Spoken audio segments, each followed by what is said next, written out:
Agent के रूप में जाते हैं, ये बहुत ही दुर्भाग्यपूर्ण है।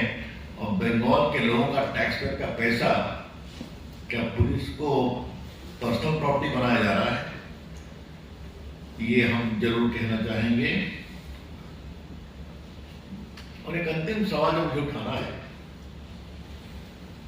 आप कह रहे हैं कि वो हमारे पॉलिटिकल कंसल्टेंसी फर्म है, आपकी पॉलिटिकल कंसल्टेंसी फर्म है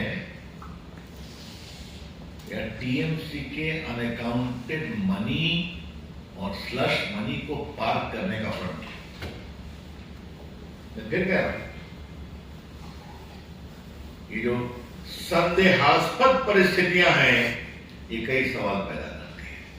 the suspicious circumstances, there is a lot of questions. ये सिर्फ आपकी कंसल्टेंसी फर्म थी या उससे अधिक थी? मनी पार्किंग फर्म थी, मनी लॉन्ड्रिंग को हार्वेस्ट करने की फर्म थी? इन प्रश्नों का कोई उत्तर नहीं मिल रहा है मित्रों। मामला सुप्रीम कोर्ट गया है। मैंने पहले कहा था रात में एक बार कि हाईकोर्ट में सुनवाई नहीं हो पाई। क्या मतलब है इसका कि जज को बार बार रिक्वेस्ट करके कहें कि आप लोग बाहर जाएं, उनका अध्ययन करना पड़ा।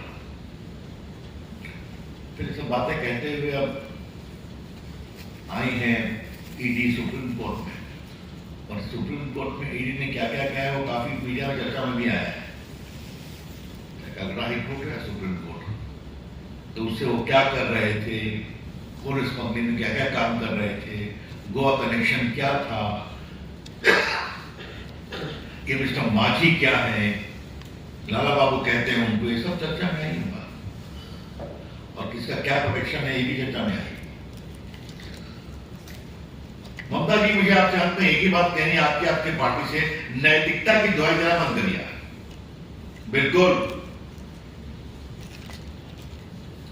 सारे अनैतिक काम, असंवैधानिक काम, अलोकतांत्रिक काम किए जाएंगे और एमपी जाएगा, भेजा जाएगा कि जाओ धरना दो और पूरे होम मिनिस्ट्री में गेट क्रैश करो। ये ठीक है क्या?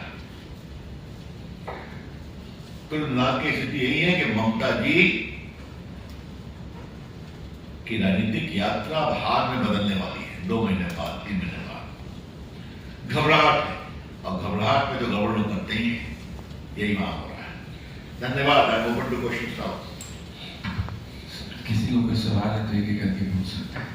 सर, पश्चिम बंगाल के जैसे हालात हैं, कई पार्टी के नेता और कई युवाओं को चर्चा चल रही है, क्या राष्ट्रपति शासन लगाने की जरूरत आ गई है? 355 या 356 का इस्तेमाल करना चाहिए क्या? अब ये तो सरकार के निर्णय की बात है, मैं तो कुछ नहीं कहूंगा, लेकिन पार्टी की ओर से मुझे यही कहना है कि जनता ही उनका 356, 355 सब करने वाली है। बस 2 मिनट के और लोगों के बड़े क्लियर है।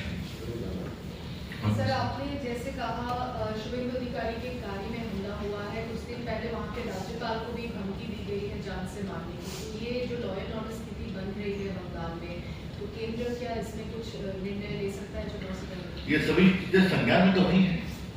अब राज्यपाल को भी धमकी दी जाए तो इसका क्या जवाब दिया जाए?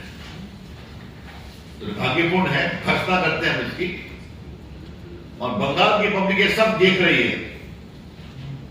अब फिर मेरा जवाब वही होगा, इस सबका जवाब देने के लिए बैठी हुई है 2 महीने बाद। That's all. बहुत बहुत धन्यवाद। Thank you.